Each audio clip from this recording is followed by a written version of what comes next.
Welcome to Understanding Radio's Part 1. We're going to be talking about channels and groups. And here's the thing, ladies and gentlemen, I want you all to stop worrying about radios and how they work, whether you have a Pocket Wizard or a Photix Mitros or a Canon 600EX RT. No matter the radio system, pretty much you can guarantee that these functions are almost identical across the board. And so basically all you need to do is just learn where the specific buttons are to control each of these functions on your specific model. And for that, of course, you would reference your manual. I know, it's that little guy that you never read. It's the little guy that I never read. Frankly, I hate manuals. Okay, so understanding radios is very simple, and it comes down to first understanding channels and groups. And I have a little bit of an analogy for you. So before we get into that though, a channel is basically, well, you can think of it as a frequency. Don't think of it as a frequency because it is a frequency. Okay, so radios operate on channels. Now, if you're on the same channel, then your radio, whatever device that you have, can speak with other radios that are on that same channel. But if it's on a different channel, then those radios will not speak to each other. Doesn't matter what system you're using, this is how it works across the board. Now, within a channel, you also have groups, and groups basically allow you to separate out different flashes for different purposes. So for example, you can have a group A, which is set to a rim light. You can have a group B that's set to an edge light. That is the same thing. A rim light, edge light, same thing. You could have group C that's set to your main light, and so forth. So it allows us to separate those groups within a specific channel. Now, depending on how advanced your radio is, it might offer channels, it might offer channels and groups, but those two things, they kind of stay consistent across the board. A Pocket Wizard Plus X is not advanced enough to offer groups, but it still operates with channels. The Photix Mitros system, it operates with channels and groups. Your Canon 600EX RT operates in channels and groups. The newer system, the Yongnuo system, everything is in channels and groups. So I have a little bit of an analogy to help you all understand how this kind of works a little bit better. A very simple analogy. And we're going to go back to the classroom. I don't know why, because I really did not like school all that much, at least not elementary school. Okay, so classroom A, we have a teacher, and classroom B, we have a teacher. Now, inside of classroom A, we have team A, which is composed of different students. You can see that we have both girls and guys, and I even put girls first because girls are superior to guys, and that's just the way it works. Look, if you're married, you will agree with me 100%. Team B, we have team C, we have team D. Okay, so inside of this classroom, if a teacher says, hey everybody, I want you all to listen to me, all team A, B, C, and D, they would all hear what the teacher is saying. But let's assume that each of these classrooms are separated by walls. And we're going to assume that these walls are actually soundproof, okay? So don't get all technical on me and be like, well, if they scream loud enough, you'd still be able to hear them on the other side of the wall because it's not soundproof. I know. Let's assume that they're separate walls and that they are soundproof walls. If classroom A's teacher says, hey, I want you all to do this, classroom B is not going to be able to hear that. So you can think of class A and class B as the channels, okay? So these two channels, they do not communicate with each other. You can only communicate with basically other, well, channels that are the same as yours, okay? So class A does not communicate directly with class B, and that's what my little exclamation point means. They don't communicate to each other. But inside of class A, your teacher could say, all right, team A, I want you guys to work on problem number 1. Team B, I want you all to work on problem number 2. Team 3, I want you all to work on problem number 3. And team C, did I say team 3 or C? Either way. And team D, I want you all to take a nap because frankly, we didn't get enough naps when we were in school. So team D gets to take a nap.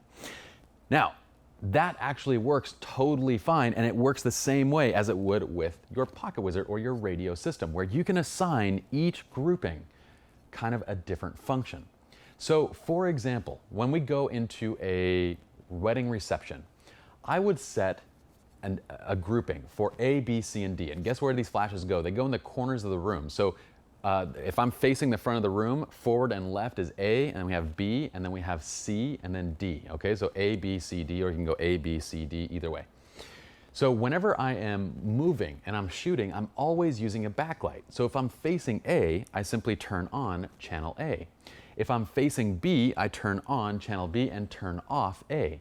If I want to use A and B as kind of edge lights on both sides that I'm shooting forward, I would turn on A and B.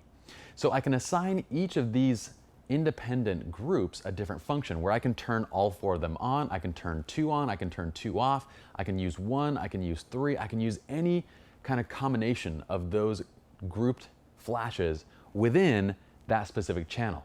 But guess what? If I switch now to channel B or to classroom B, these students can no longer hear me, okay?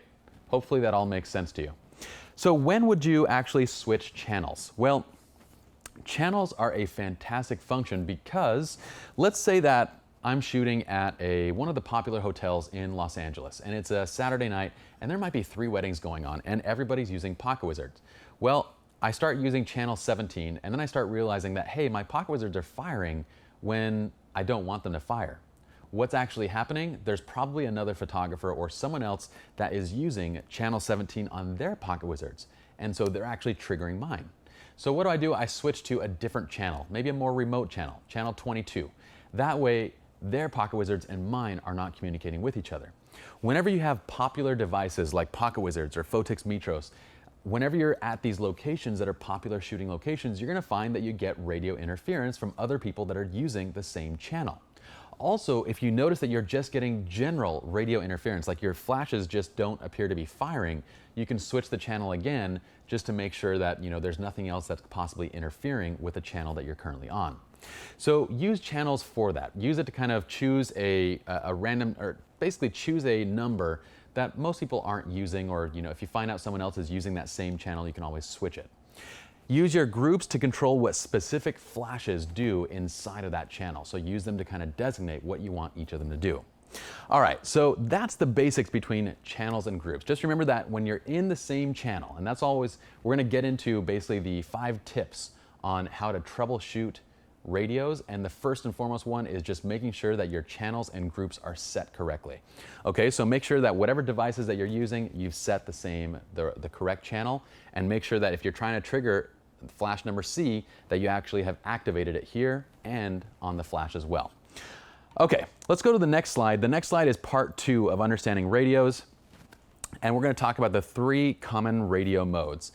And again, some radios that are more advanced, like the Pocket Wizard Plus 3, will have a couple extra radio modes, but these are 3 common radio modes that you can find on pretty much any flash device. All it means is we have a mode to receive a signal, we have a mode to transmit a signal, and we have a mode to transmit and receive, or transceive. Okay, so what that simply means is that if we're set to receive, so if I set this guy on the Pocket Wizard, it is defined as RX, okay? RX mode, if I click mode a couple times, I can get to RX. If I'm set to RX, or receive, it will receive incoming signals, but it will not rebroadcast those signals. It does not transmit those signals back out, okay? If I set this to TX, or transmit, then it's going to send out a signal. Like for example, if I'm using this on my flash, this will send out, or on my camera, this will send out a signal, but it's not gonna receive any signals. And if I set it to TX-RX, which is what the Pocket Wizard has denoted for transmit and receive, or transceive, basically it's gonna send out signals whenever it receives as well, okay? So if this was on my camera and I fire, not only will this send out a signal, but if another signal comes back to this, it's gonna rebroadcast it as well. So it's transceiving, basically. It's sending out and receiving signals at the same time.